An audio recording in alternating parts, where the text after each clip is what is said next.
Birchie, what's up? What's up, fellas? Expectations have been risen by that tease by Gator. What do I have to live up to this week? Listen, just your everyday brilliance. That's all. Nothing more, nothing less. You're too kind. So what was the sense down there today? Or do people feel like things are afoot as we approach a trade deadline, or is it standard operating procedure and we're going to talk about it, it's going to get written about, but not likely much will happen? No, as much as I love the term, are things afoot? Is there any scuttlebutt going on? There doesn't seem to be a whole lot. Dan Campbell even said today that he doesn't expect the team to be all that active, if at all, at the trade deadline. Doesn't mean they won't, he clarified. But when you look at this roster, it's hard to target a position of clear need. And if you added a starting caliber level player at any position, you have to wonder, who are you displacing? And right now, with this roster only getting healthier, it's hard to envision a player coming in here who would be better than the guys they have. Certainly they might make some depth moves, but I don't foresee them making a move that would cost anything more than, say, a sixth round, possibly maybe fifth round pick swap. And the positions of theoretical need might be cornerback or offensive line, or obviously defensive end is the one that everyone points to. But I don't think we'll see anything major before next Tuesday. Let me throw two names at you real quick for guys that might just fit that exact billing of somebody that you can get for a later round pick, and maybe one of them isn't. But Jalen Phillips from Miami, and also Ifeatu Melifonwu from Miami. Now, the Dolphins they're donezo. They just fired their general manager, and they're committed to the coach for the rest of the season. But I think the writing's on the wall there. They got to make some changes here, and these are free agents at the end of the year.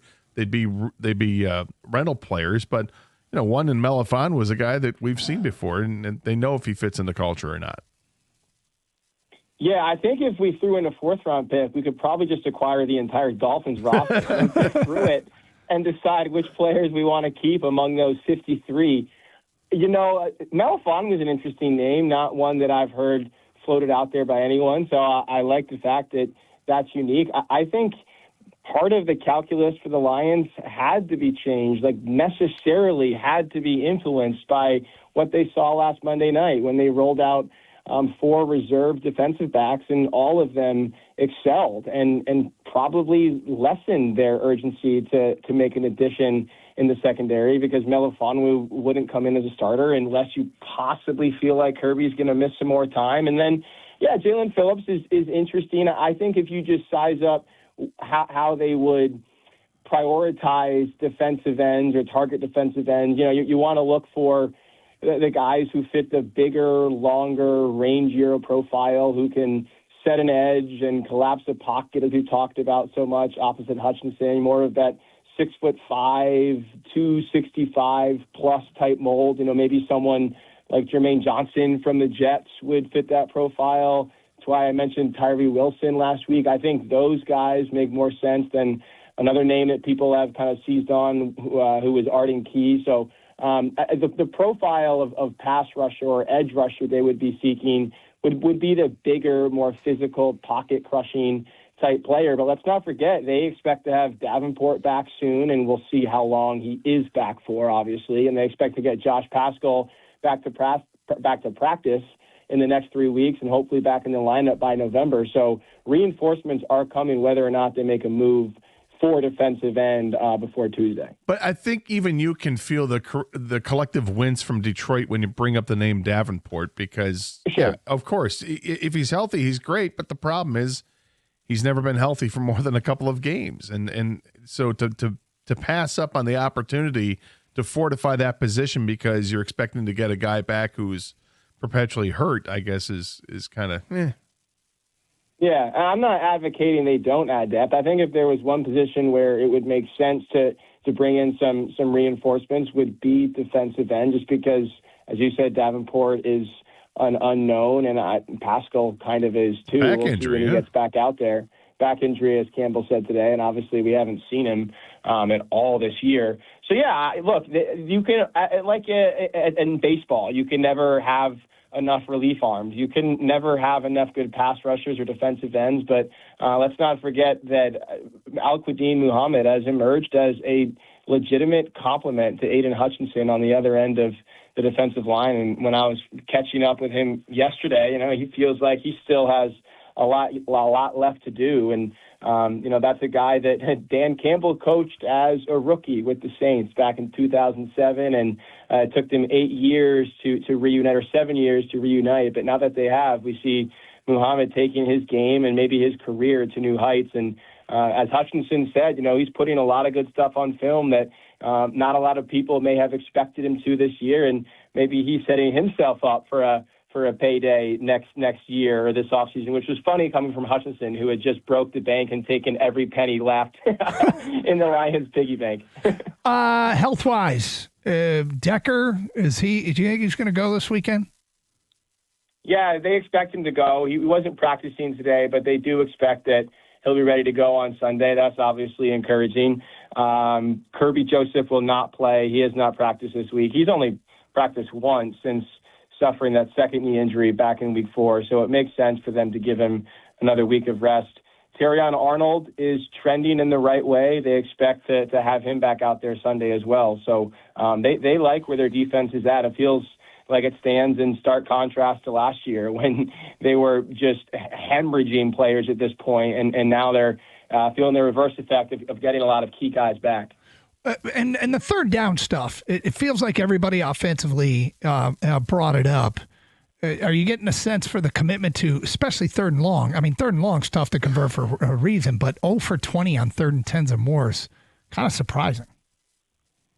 Definitely, especially for an offense last year that was, top 5 in third down, and it suddenly plummeted to bottom 10 in the NFL, not befitting the talent on this team, the weapons they have, the maulers they have up front.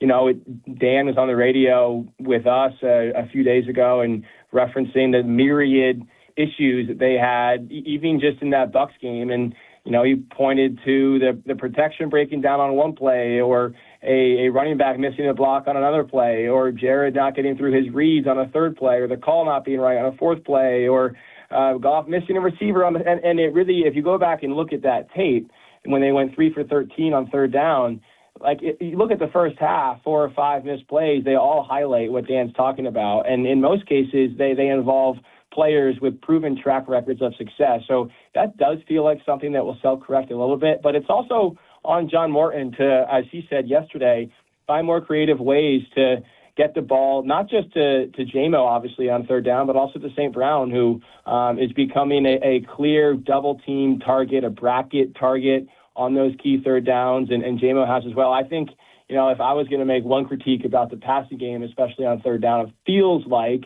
if you go back and look at the plays, that too often J-Mo in particular is running routes that are redundant to other routes on the field and ends up running himself into windows that would just be ill-advised for Jared Goff to attack. And in the rare cases where he has been open, they just haven't been able to connect. But, we heard about it yesterday. Morton approached J-Mo on the practice field before a practice this week and kind of aired it all out and told him that he has failed him and told him that he wouldn't blame him for being mad at him. And J-Mo took it all in stride, said no sweat, and said all the right things. And those guys emerged from that conversation with a clear understanding of how they're going to attack this thing moving forward. So I think hopes have been kind of restored that J-Mo can get back on track in the second half here, and that should solve some of the third down problems. Last couple of years going into the bye week, the Lions were actually playing pretty well, and they come out of the bye week playing really well. Do you think anything's going to change this week? Nope. Especially with the way that Jared Goff and this offense have really gouged the Brian Flores defense for the past 3 years now. Just incredible numbers from the touchdown to interception ratio to the passer rating. And look, part of that certainly owed to Frank Ragnow and his ability to decipher that exotic blitzing defense that the Vikings employ. But, Graham Glasgow is no slouch in that regard in his own right, and Jared Goff has come an exceptionally long way in the way that he can diagnose a defense and make the right checks at the line. So you have to feel really good about the way this offense should operate on Sunday. I think if the Vikings can pose problems in one area, it might be with their interior pass rush, which is something kind of new they've added this year with Jonathan Allen and Jonathan Grenard and kind of an emerging young player in Jalen Redmond. But, man, you also feel good about the way that those two young guards for the Lions just keep rising to the challenge, Tate Ratledge and Christian Mahogany. And I love how Dan Campbell pulled them both aside coming out of the bye. This is on Monday, and told them, hey, you're not young anymore. We're halfway through. You guys are vets now. And when I asked those two about that this week, they were like, hey, we totally agree. Like, as Mahogany said, there is no more time to waste. As Ratledge said, there are no more excuses to not come out and perform. Like, we view ourselves as vets now, too. And Ratledge, he'll tell you, as soon as he got here, he heard from every coach, every teammate about the standard in the offensive line room, and his goal was to not let there be any drop-off. And, man, between he and Mahogany, they've done a pretty good job of fulfilling that aim. Bertie, I like to say, when will college football again? Will your Boston College Eagles at 1-7 go into South Bend and pull off the shocker this weekend? Bro, I got a better shot of going in there myself and pulling off that shot. Wow. I don't think the Eagles have any chance. I actually went to go watch them play in South Bend a couple of years ago, thinking that might be the year they pulled off a shocker, and they lost by like 46. I was out of there in the third quarter, back to the booze bus. So no, I don't like their odds. I do want to know on a much separate tangent. Maybe the highlight of Dan Campbell's press conference today was when he was reminiscing about some of his great Halloween costumes. And during his playing days, he dressed up as none other than Marilyn Monroe one year at his wife's behest. Holly had her sister in town, and so as part of a trio costume, it was Dan's job to go as Marilyn Monroe. So he put on the dress, he put on the wig, and when he was asked if he was a good sport about it, he said, yeah, alcohol helps. And so I've never seen Marilyn Monroe triple stack beers before, but I think she was on that night. Burchie, we appreciate it as always. Back to the booze bus, and we'll talk to you next week. All right, guys. Talk soon. See you Sunday. There's our guy, Will Burchfield. You're on 97.1 and Ticket. We talk Wolverines and Spartans straight ahead. You're on 97.1.